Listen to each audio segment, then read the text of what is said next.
Welcome back. It's great to have you with us. In an exclusive interview, Vice President Harris told CBS News Evening News anchor and managing editor Norah O'Donnell that a second Trump term could be, quote, perilous for the country's national security. Let's listen. As Vice President, you know China is our long-term strategic threat. Donald Trump was asked about this yesterday. He said that Xi Jinping would bully you. He would treat you like a baby.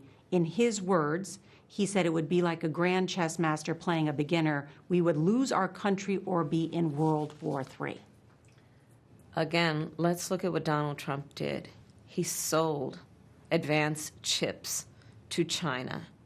Donald Trump, who admires dictators, who has sent love letters between himself and Kim Jong-un, who praises Vladimir Putin for attacking Ukraine, who sends Vladimir Putin during the height of the pandemic COVID tests when Americans couldn't get their hands on them, secretly sends them to the president of Russia for his personal use.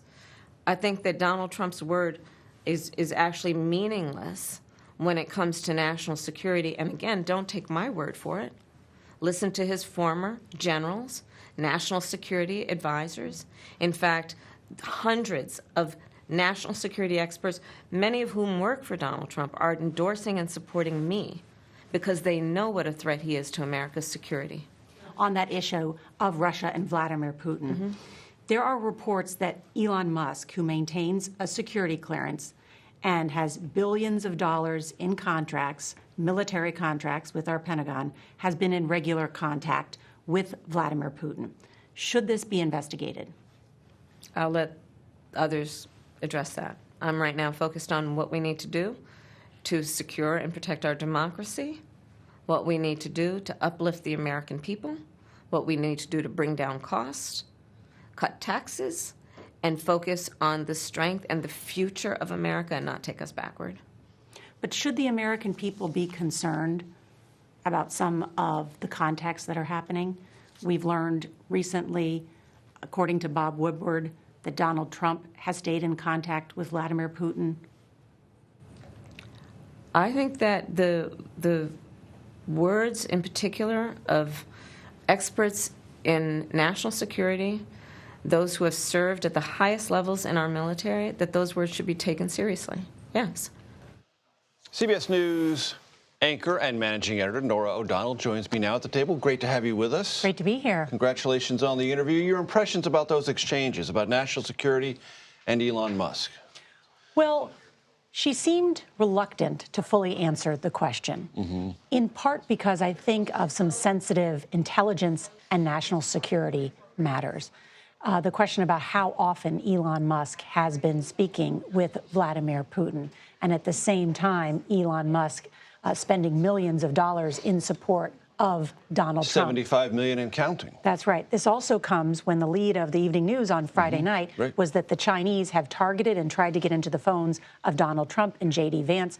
I also asked her, were you targeted? She didn't want to answer that question. Again, I think in that instance, for national security reasons. But notably, on that very question of China and whether she would be treated like a baby, in the words of Donald Trump, you see how she pushed back. And it's the same message she had today while visiting a semiconductor plant in Saginaw, Michigan, arguing that Donald Trump, when he was president, actually sent the Chinese advanced technology, advanced chips that they are using to support their U.S. military.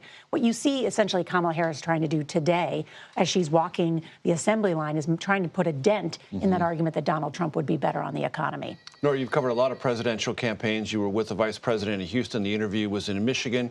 Your impressions of what you saw, the internals of her campaign, and how she's approaching the finish line. That's right. This is my 8th presidential race.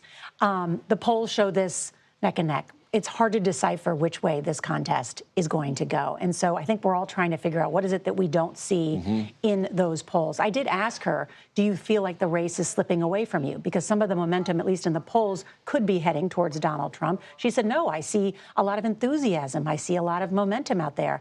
You'll see tonight what her answer is when I say, do you wish you'd had more time on the campaign trail to make your argument because it's only been 90 days for her. And I got a sense that maybe they feel like they haven't had enough time to have their message seep in.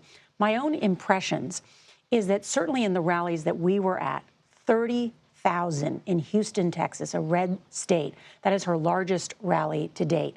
Powerful, a lot of enthusiasm from first-time voters, men and women. There were a lot of black men there as well. Then to Kalamazoo, Michigan, where they call it Kamala Zoo, Michigan, met with a woman in her 60s who voted for Donald Trump in 2016. She's voting for Kamala Harris.